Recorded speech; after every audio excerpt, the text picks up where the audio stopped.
EQ의 천재들 공상시. 이것은 공상시에 관한 이야기입니다. 책 표지에 공상시 그림이 있으니 여러분은 이미 공상시가 어떻게 생겼는지 알고 있을 것입니다. 그렇죠? 이것은 또한 짱아라는 어린 소년의 이야기이기도 합니다. 그런데 짱아가 어떻게 생겼는지 여러분은 아직 모를 테니까 여기에 그림을 넣었습니다. 짱아는 아주 착한 어린 소년이었습니다. 짱아는 항상 일찍 자고 일찍 일어났습니다. 짱아는 점심 도시락을 남김없이 모두 먹었습니다. 짱아는 어른들한테 인사도 잘했습니다. 짱아는 항상 고맙습니다 라는 말을 잊지 않고 했습니다.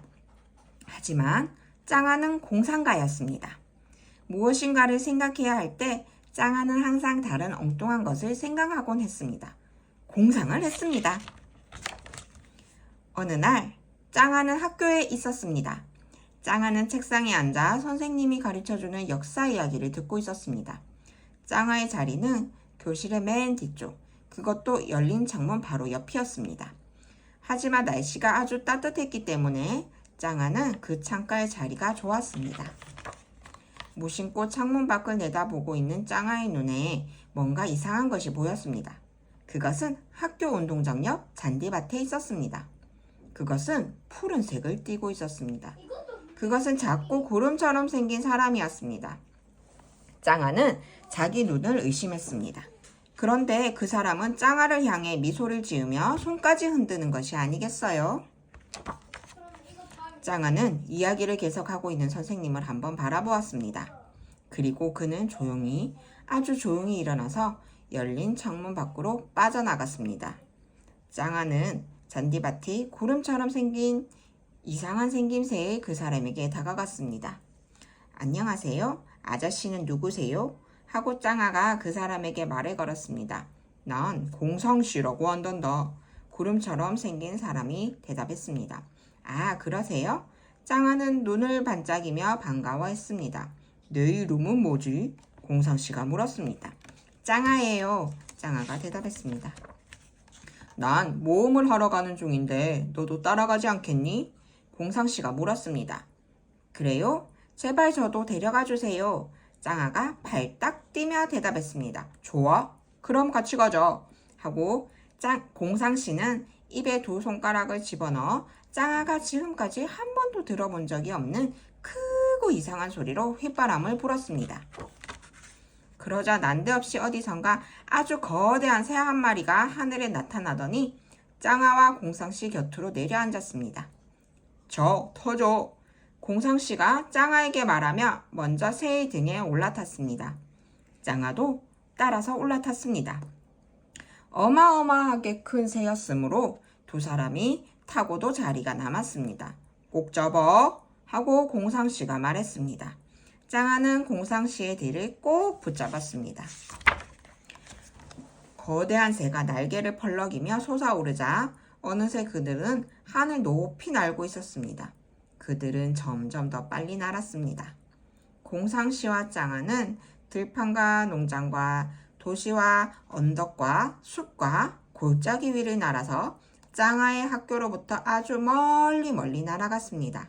아주 신나는 모험이었습니다.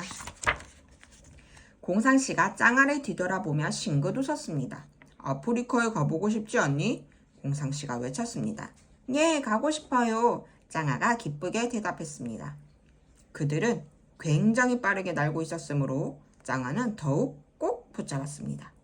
그들은 바다 위를 훨훨 날아갔습니다.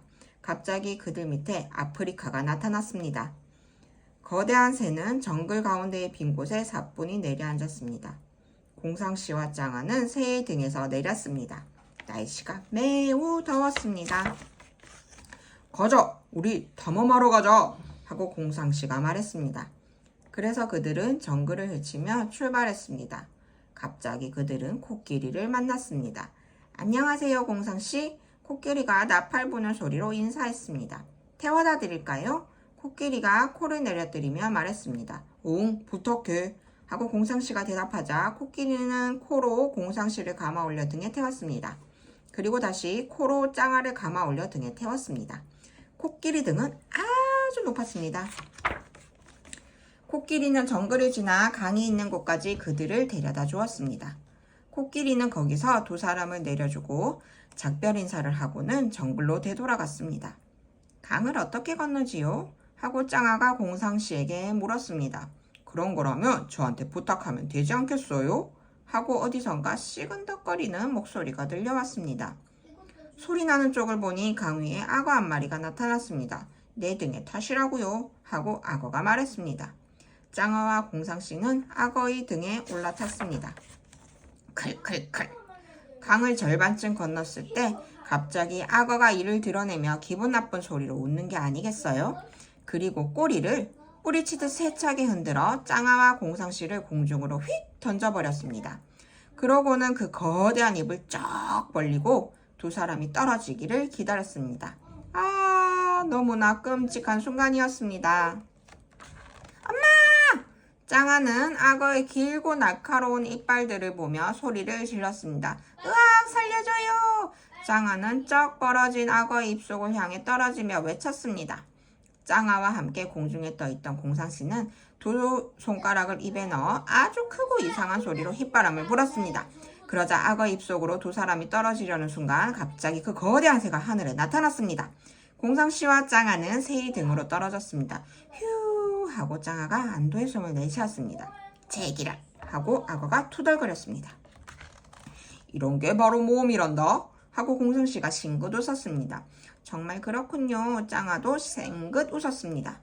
이제 오스트레일리아로 가자 하고 공상씨가 말했습니다. 그리고 그들은 오스트레일리아에 갔습니다. 그곳에서 짱아는 붐메랑 던지는 법을 배웠습니다.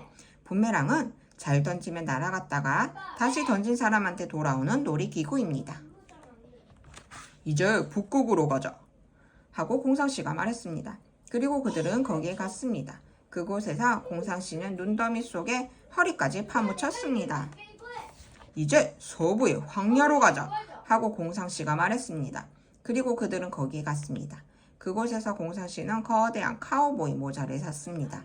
그러나 그것은 모자에 쓴 공상씨는 밖을 볼 수 없었습니다. 쩡어요 하고 공상씨가 모자 속에서 불렀습니다. 쩡어요! 쩡어요! 갑자기 짱아는 자기를 부르는 사람이 공상씨가 아니라는 것을 깨달았습니다. 선생님이 짱아를 부르고 있었던 것이었습니다. 그리고 짱아는 서부의 황야에 있지 않았습니다. 그는 교실의 책상에 앉아 있었습니다. 짱아야, 너 공상에 담겨 있었구나. 그렇지? 선생님이 말했습니다. 짱아는 고개를 끄덕였습니다. 그렇습니다. 짱아는 공상을 하고 있었습니다. 그런데 여러분은 다음과 같은 사실을 아세요? 공상이 역사보다 훨씬 더 재밌다는 사실 말이에요. 끝!